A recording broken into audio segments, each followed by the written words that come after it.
Parfait, on passe sur une version honnête. Je vais utiliser ce titre, 30 ans de mariage, ce que Michelle et Barack Obama ont vraiment révélé sur leurs difficultés. Voici le hook. Pendant que les tabloïds juraient que Michelle Obama avait fini avec Washington et fini avec Barack, elle préparait en réalité un message public qui allait clouer le bec à toutes ces rumeurs. Dans cette vidéo, vous allez découvrir comment les rumeurs de divorce les plus virulentes jamais lancées contre le couple Obama ont vu le jour, ce qu'il y a vraiment derrière ces absences remarquées, et surtout, ce que Michelle et Barack ont eux-mêmes admis publiquement sur les véritables difficultés de leur mariage de plus de 30 ans, bien loin du tableau idéalisé que tout le monde imagine. Mais avant de comprendre pourquoi ces rumeurs ont pris une telle ampleur, il faut d'abord répondre à une question essentielle. Qu'est-ce qui, dans l'histoire vraie de ce couple, a toujours alimenté à la fois l'admiration du public et les soupçons les plus tenaces? Pour le découvrir, il faut remonter à leur toute première rencontre dans un cabinet d'avocats de Chicago. Tout commence en 1989 dans les bureaux du cabinet d'avocats Sidley Austin LLP à Chicago, où Michelle et Barack Obama se rencontrent pour la première fois dans un contexte purement professionnel. Le cabinet, ayant remarqué qu'ils étaient tous deux diplômés de Harvard, avait délibérément décidé de les mettre en relation. Barack se souviendra plus tard avoir été immédiatement frappé par la grande taille et la beauté de Michelle.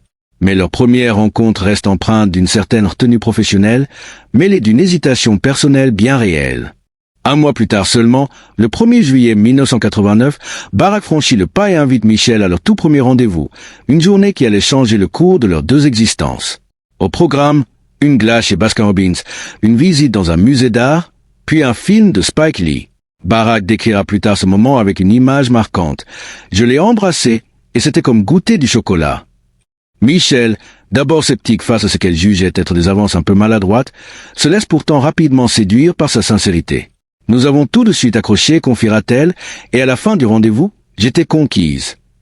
Leur relation prend une tournure plus sérieuse le 31 juillet 1991 lors d'un dîner au restaurant Gordon West de Chicago, officiellement organisé pour célébrer la réussite de Barack à l'examen du barreau. Mais la soirée cache en réalité une surprise bien plus importante. C'est ce soir-là que Barack demande Michelle en mariage, glissant discrètement une bague dans une boîte là où elle attendait un dessert. Le 3 octobre 1992, Michelle et Barack s'unissent lors d'une cérémonie à la Trinity United Church of Christ de Chicago, suivie d'une réception au South Shore Cultural Center, marquée notamment par leur première danse sur You and I de Stevie Wonder.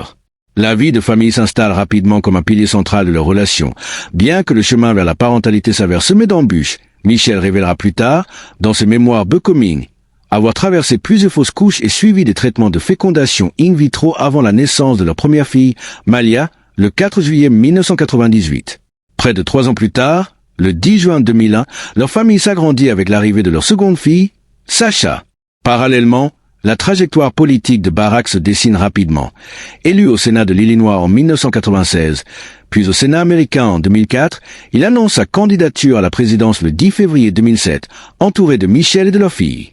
Le 4 novembre 2008, il devient le 44e président des États-Unis, rendant hommage lors de son discours de victoire à celle qu'il appelle ma meilleure amie depuis 16 ans et l'amour de ma vie. Leur entrée à la Maison-Blanche, le 20 janvier 2009, est marquée par une danse mémorable sur At Last interprétée par Beyoncé, symbole d'une unité que le public ne cessera plus d'admirer. Durant les 8 années qui suivent, Michelle s'investit pleinement dans son rôle de première dame, lançant notamment l'initiative Let's Move contre l'obésité infantile et plantant un potager symbolique à la Maison-Blanche, tout en conciliant ses engagements avec les exigences considérables de la vie présidentielle. Une période qui, comme le révéleront plus tard leurs mémoires respectifs, allait mettre leur couple à une épreuve bien plus rude que ce que le public pouvait alors imaginer. Après avoir quitté la Maison-Blanche le 20 janvier 2017, Michelle et Barack Obama choisissent une vie plus discrète, sans pour autant cesser d'inspirer par leurs engagements respectifs. Le 3 octobre de la même année, ils célèbrent leurs 25 ans de mariage par des festivités intimes et des messages sincères partagés sur les réseaux sociaux, profitant également de précieux moments en famille lors de voyages en Italie, à Hawaï et dans les îles Vierges britanniques, des instants loin des obligations publiques qui avaient rythmé leur vie pendant 2 décennies. C'est en mai 2020, avec la sortie du mémoire de Michelle Becoming sur Netflix, que le public obtient un aperçu inédit et bien plus intime de leur histoire. Presque simultanément, le livre de Barack, A Promised Land, lève le voile sur les tensions réelles vécues durant les années à la Maison-Blanche, notamment les pressions exercées sur leur couple par le poids constant de la fonction présidentielle. Dans une confession particulièrement touchante, Barack écrit s'être souvent retrouvé allongé dans l'obscurité aux côtés de Michelle, repensant avec nostalgie à une époque où tout semblait plus léger entre eux, le cœur serré à l'idée que ces jours insouciants ne puissent jamais revenir. Le 3 octobre 2022, le couple célèbre 3 décennies de mariage avec une série de photographies nostalgiques. Michelle écrivant alors « Joyeux anniversaire à l'homme que j'aime. Ces 30 dernières années ont été une aventure, et je suis reconnaissante de t'avoir à mes côtés. » Quelques semaines plus tard, le 25 novembre 2022, elle partage à nouveau des confidences sincères sur leur union, qualifiant son mari de mon chez-moi et insistant sur l'importance de construire patiemment une vie à deux, loin de l'image figée et idéalisée que le public a souvent projetée sur eux. C'est dans son livre que Barack ira le plus loin dans cette honnêteté rare, évoquant ouvertement la tension sous-jacente qui s'était installée dans le foyer durant les années les plus exposées de leur vie publique. Une tension née directement de la pression politique et du regard constant et implacable du public. Mais plutôt que de céder à cette pression, le couple choisit, à plusieurs reprises, de se reconnecter activement, notamment en suivant ensemble une thérapie de couple durant les périodes les plus difficiles de leur relation. Le 8 janvier 2024, lors d'une apparition marquante dans le podcast On Purpose avec Jay Shetty, Michelle livre l'une de ses confessions les plus directes. Je ne veux pas que les gens nous regardent, Barack et moi, comme le couple idéal sans savoir que non. Il arrive que des choses se brisent même dans les meilleurs mariages. Nous avons fait beaucoup d'erreurs et nous nous sommes trompés.